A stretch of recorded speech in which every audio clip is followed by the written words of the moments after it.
अगं यांची आई गेली ना, नरसिंह 12 वर्षाचा होता, फक्त 12.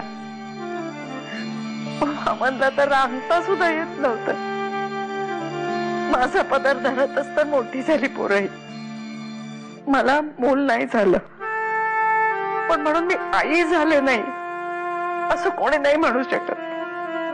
या घरात मला सुद्धा तुम्ही आईच्या मायेनेच आधार दिला, म्हणून तर रडावंसं वाटलं की मी तुमच्याच जवळ येते. झालं त्याच्यात तुझी काहीही चूक नाहीये. असली तर एवढीच आहे की तू त्या विश्वासघातकी बाईवर विश्वास ठेवलास. सकाळपासून तुम्ही मला धीर देताय का हसवताय हेच कळत नाही मला. नमस्कार, मी युगंधराबाईंकडून आलोय.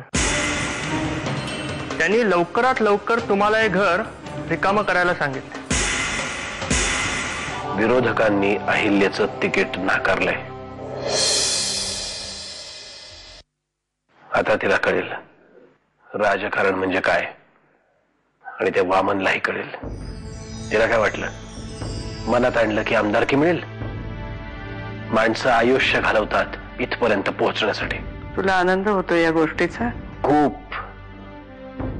कारण त्यांनी माझाच नाही तुझाही अपमान केला. काय केलंयस तू? मग मला खरंच कळत नाहीये की मी तुझ्यावर जास्त संतापू का माझा स्वतःवर. का विश्वास ठेवला मी तुझ्यावर? मी का विश्वास ठेवला? अहो, कारण आपल्याकडे साधं भाड्याचं घर घेण्याची ऐपत नव्हती. बरं केलंस तुम्हाला माझी लायकी दाखवून दिलीस ना. बरं केलं. वादळामध्ये शीड फाटलेलं जहाज असतं ना, तशी अवस्था केलीस तू माझी. या झाल्या प्रकाराबद्दल मी माफी मागते. यापुढे तुला फक्त माफीच मागायची अहिल्या, सगळ्यांची. पण मी यापुढे तुझ्या या माफीनाम्यात अजिबात सहभागी होणार नाही. म्हणजे तुम्ही मला एकटीला सोडून निघून जाणार? एकटंच राहायची लायकी आहे तुझी. तू का अशी गप्प आहेस? माहितीये मला, वामनशी न बोलण्याची तुला शपथ घातली होती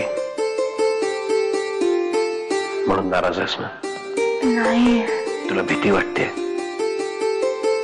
वामन आल्यावर तुला विचारेल इतक्या दिवसात तू त्याला एकही फोन का नाही केलास म्हणून. किती प्रेम करता तुम्ही सगळेच जण. तू, अमृता,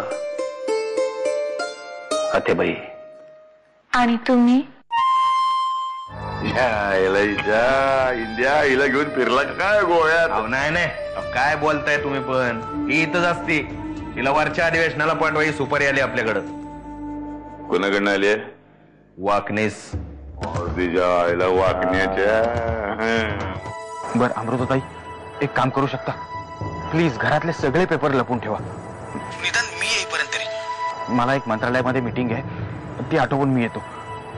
प्लीज निदान जागर तरी लपून ठेवा.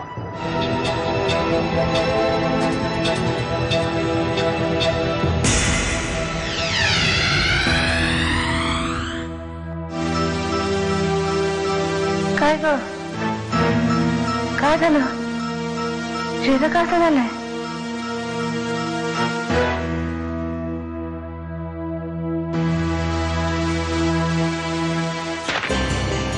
अच्छा, म्हणजे हे सगळं तू केलंस तर तूच एखाद्या काळ्या मांजरीसारखी मला आडवी आलीस. आता मी तुला कधीच माफ करणार नाही. काय लपवतेस? वाकणीसांसारखा पेपर तर लपवत नाहीयेस ना? काय चाललंय अमृता? बोल दे.